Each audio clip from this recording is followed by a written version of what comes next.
الحمد للہ وحدہ لا شریک لہ والصلاة والسلام علی من لا نبی بعد۔ پارہ نمبر 15 سورۃ الاسراء۔ اسراء کا معنی ہوتا ہے رات کو لے جانا، چونکہ یہ سفر حضور اکرم صلی اللہ علیہ وسلم کا رات کو ہوا تھا۔ اللہ تعالیٰ نے سورت کے اندر اس لفظ کا ذکر فرمایا، سبحان الذی اسریٰ بعبدہ اسریٰ یسری اسراءً، اس لیے سورت کا نام سورۃ الاسراء ہے۔ معراج کا واقعہ بیان فرمایا۔ معراج کا واقعہ، معراج میں بنیادی طور پر دو سفر ہیں۔ ایک سفر ہے آپ کا مکہ مکرمہ سے لے کر بیت المقدس تک کا، اور ایک سفر ہے بیت المقدس سے لے کر عرش معلیٰ تک کا۔ یہاں اس صورت میں جو سفر کا ذکر فرمایا وہ مکہ مکرمہ سے لے کر بیت المقدس تک کا سفر ہے، تو یہاں اس کا ذکر فرمایا۔ دوسرا سفر اور مقامات پر اللہ تعالیٰ نے بیان فرمایا۔ اس صورت میں اور اس پارے کے پہلے رکوع میں بنی اسرائیل ذکر کیا ہے، فتنہ فساد کرتے، انبیاء کو ناحق قتل کرتے۔ اس کا نتیجہ نکلا اللہ نے دوسروں کو ان پر غالب کر دیا، ان کو مغلوب کر دیا۔ پہلے قتل ہوتے تھے، پھر قتل ہوئے بھی، اور قیامت کے قریب تو عیسیٰ علیہ السلام جب تشریف لائیں گے، جو ان کو نہیں مانے گا وہ تمام کے تمام کا قتل عام ہو جائے گا۔ تو بنی اسرائیل کی اس گندی عادت فتنے اور فساد کا ذکر فرمایا۔ آگے اللہ تعالیٰ نے اجتماعی زندگی کے اور بہت سارے آداب اور اخلاق بیان فرمائے ہیں۔ بنیادی طور پہ اللہ تعالیٰ نے اپنی توحید کے ساتھ والدین کا ذکر فرمایا بڑی خصوصیت کے ساتھ، اور والدین کے بارے میں 5 باتیں ارشاد فرمائی ہیں۔ وَقَضَىٰ رَبُّكَ أَلَّا تَعْبُدُوا إِلَّا إِيَّاهُ، توحید بیان فرمائی۔ وَبِالْوَالِدَيْنِ إِحْسَانًا، والدین کے ساتھ اچھا سلوک کرو۔ إِمَّا يَبْلُغَنَّ عِندَكَ الْكِبَرَ أَحَدُهُمَا أَوْ كِلَاهُمَا فَلَا تَقُل لَّهُمَا أُفٍّ، والدین کو اف بھی نہ کھو، کوئی نقصان ہو جائے، والدین بوڑھے ان کے ہاتھوں اف بھی نہ کھو۔ وَلَا تَقُل لَّهُمَا أُفٍّ وَلَا تَنْهَرْهُمَا، والدین کو ڈانٹنا نہیں ہے۔ وَقُل لَّهُمَا قَوْلًا كَرِيمًا، والدین کے لیے نرم والی بات کریں۔ وَاخْفِضْ لَهُمَا جَنَاحَ الذُّلِّ مِنَ الرَّحْمَةِ، اپنے کندھے بچھا دو، یعنی ان کی اطاعت کرو۔ اور اہم بات، پھر ان کے لیے اللہ سے دعا بھی کرو کہ یا اللہ ہم بچے تھے، انہیں ہمارا خیال فرمایا، بوڑھا تو بچے کی طرح ہوتا ہے، یا اللہ آپ ان کا خیال فرمائے۔ تو دعا بھی کرو ان کے لیے، والدین کے لیے دعا کا بھی حکم دیا کہ دعا بھی کرو۔ پھر بہت ساری باتیں سمجھائی ہیں، رشتہ داروں کا خیال کرو، مسکینوں کا خیال کرو، مسافروں کا خیال کرو، مسافروں کے حقوق ادا کرو، مال کے اندر فضول خرچی نہ کرو۔ اور پھر فضول خرچی کا معنی یہ بھی نہیں کہ بخل بھی کرو، فضول خرچ بھی نہ ہو، بخیل بھی نہ ہو، درمیانہ راستہ اختیار کرو۔ اپنی اولاد کو نہ قتل کرو، نہ حق کسی کو نہ مارو، بطور خاص یتیم کا مال نہ کھاؤ، ناجائز تصرف نہ کرو، وعدہ خلافی نہ کرو، ناپ تول میں کمی نہ کرو، یہ احکام بیان فرمائے۔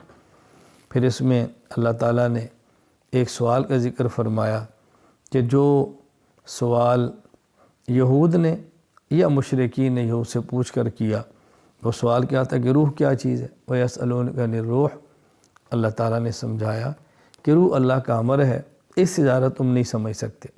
قُلِ الرُّوحُ مِنْ أَمْرِ رَبِّي، اللہ کا امر ہے، اس سے زیادہ تم نہیں سمجھ سکتے۔ یہ مختصر سی بات ان کو سمجھا دی۔ اس سورہ اسراء کے آخر میں اللہ تعالیٰ نے اپنی شان کو بیان فرمایا ہے۔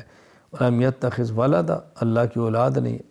وَلَمْ يَكُن لَّهُ شَرِيكٌ فِي الْمُلْكِ، کوئی خدا کا شریک نہیں ہے۔ وَلَمْ يَكُن لَّهُ وَلِيٌّ مِّنَ الذُّلِّ، اور اللہ تعالیٰ کو کسی ولی اور مددگار کی ضرورت نہیں ہے۔ اللہ تو بڑے ہیں، ان کی تم کبریائی اور بڑائی بیان کرو۔ سورۃ الکاف، کاف کہتے ہیں غار کو، چونکہ اس سورت میں کاف اور غار کا ذکر ہے، اس لیے سورت کا نام ہی سورۃ الکاف ہے۔ یہود مدینہ نے یا مشرکین مکہ نے یہود مدینہ سے پوچھ کر رسول اکرم صلی اللہ علیہ وسلم سے 3 سوال کیے تھے۔ نمبر 1 روح کیا ہے، نمبر 2 صحابہ کاف کون تھے، نمبر 3 ذوالقرنین کا قصہ وہ کیا ہے۔ اللہ کے نبی نے فرمایا میں کل بتاؤں گا، کل پھر آگے فرمایا کل بتاؤں گا۔ کچھ دن تک وہی بند رہی، اور اللہ تعالیٰ نے فرمایا وَلَا تَقُولَنَّ لِشَيْءٍ إِنِّي فَاعِلٌ ذَلِكَ غَدًا إِلَّا أَن يَشَاءَ اللَّهُ، میرے پیغمبر آپ یہ فرمایا کرو انشاءاللہ، انشاءاللہ نہیں کہہ سکے۔ 17 دن بعد وہی آئی، خیر کچھ دنوں کے بعد وہی آئی تو یہ ساری بات بتا دی گئی۔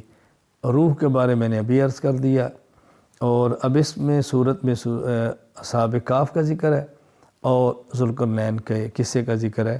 کچھ پارہ نمبر 15 میں ہوگا اور کچھ اس کا ذکر آگے پارہ نمبر 16 کے اندر ہوگا۔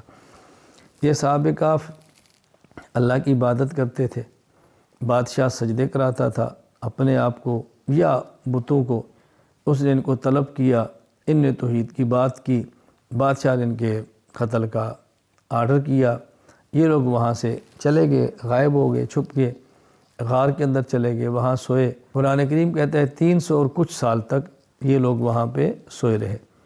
تو ایک عرصے کے بعد یہ اٹھے تو بھوک لگی، ایک کو بھیجا کہ جاؤ کھانا لے کر آؤ۔ وہ کھانا لینے کے لیے گیا تو وہاں دیکھا یہ تو 300 سال پرانا سکہ لے کر پھر رہے، بھئی تم کون ہو؟ اس نے اپنا واقعہ بتایا، تو پھر پتہ چلا کہ یہ تو وہ لوگ ہیں کہ جو فلاں دور میں بادشاہ سے دوڑے تھے، اور بادشاہ نے ان کے بارے میں تختی پر نام لکھ کے رکھ دیا تھا کہ جب یہ لوگ مرے تو ان کو پکڑا جائے۔ خیر اس وقت جو کہ لوگ دوبارہ اٹھنے کے، قیامت کو زندہ ہونے کے منکر تھے، تو اللہ تعالیٰ نے ان کے ذریعے مسئلہ حل فرما دیا کہ دیکھو 300 سال سونے کے بعد جو اللہ کسی کو اٹھا سکتا ہے، تو مرے ہوئے کو اللہ دوبارہ کیوں نہیں اٹھا سکتا معاشر کے میدان میں؟ تو ان کا ذکر یہاں اللہ تعالیٰ نے قدر تفصیل کے ساتھ فرمایا ہے۔ آگے پھر اللہ تعالیٰ نے شریعت پر عمل کرنے کے لیے مختلف قصے بیان کر کے بات سمجھائی ہے۔ ایک بندہ وہ ہے جو اللہ کی بات مانتا ہے، ایک وہ جو اللہ کی بات نہیں مانتا، ایک وہ جو اپنے مال پہ ناز کرتا ہے، شکر نہیں کرتا، ناشکری کرتا ہے، اور ایک وہ جو ہر معاملے میں اللہ تعالیٰ کا شکر کرتا ہے، ناشکری کرنے والا تباہ ہو جاتا ہے، شکر کرنے والا بچ جاتا ہے۔ اسی طرح اللہ پاک نے دنیا کی مثال دے کر بات سمجھائی ہے، پھر مال اور اولاد کا ذکر کیا کہ اس کی کیا حقیقت ہے۔ یہ تو دنیا کی عارضی چیزیں ہیں، اصل تو نیک اعمال ہے، وہی انسان کے کام آئیں گی۔ تو یہ چیزیں اللہ تعالیٰ نے یہاں پر بیان فرمائی ہیں اور یہ چیزیں اللہ تعالیٰ نے سمجھائی ہیں۔ پھر یہی جو سورۃ الکہف ہے، اس کے آخر میں اللہ تعالیٰ نے واقعہ ذکر فرمایا ہے۔ اس میں حضرت موسیٰ علیہ السلام کا، حضرت خضر علیہ السلام کا، جو قرآن کریم میں ہے، میں اسی کی بات کر رہا ہوں۔ حضرت موسیٰ علیہ السلام اپنے خادم کو لے کر چلے ہیں ایک بندے کی تلاش میں۔ ایک تشت تھا، اس کے اندر مچھلی بون کے رکھ دی اور اپنے خادم سے فرمایا کہ جب یہ مچھلی یہاں سے نکلے اور پانی میں چلی جائے تو مجھے بتا دینا۔ اللہ کی طرف سے بتایا گیا تھا یہی علامت ہے اس بندے کی جس کو آپ نے ملنا ہے، وہاں آپ کو ملے گا۔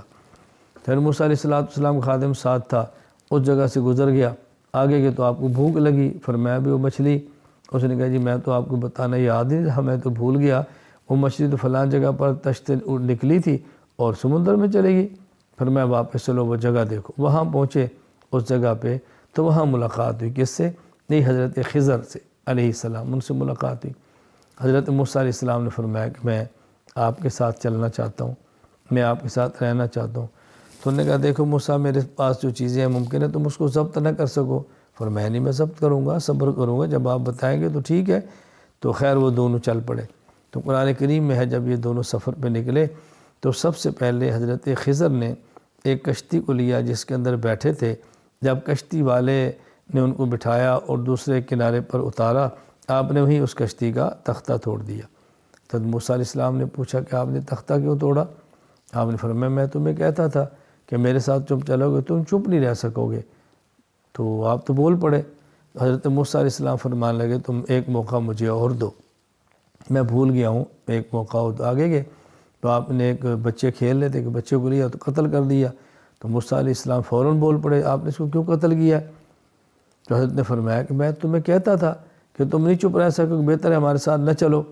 تو حضرت موسیٰ علیہ السلام نے فرمایا میں آئندہ اگر پوچھوں تو آپ مجھے ساتھ نہ رکھنا۔ وآخر دعوانا ان الحمد للہ رب العالمین۔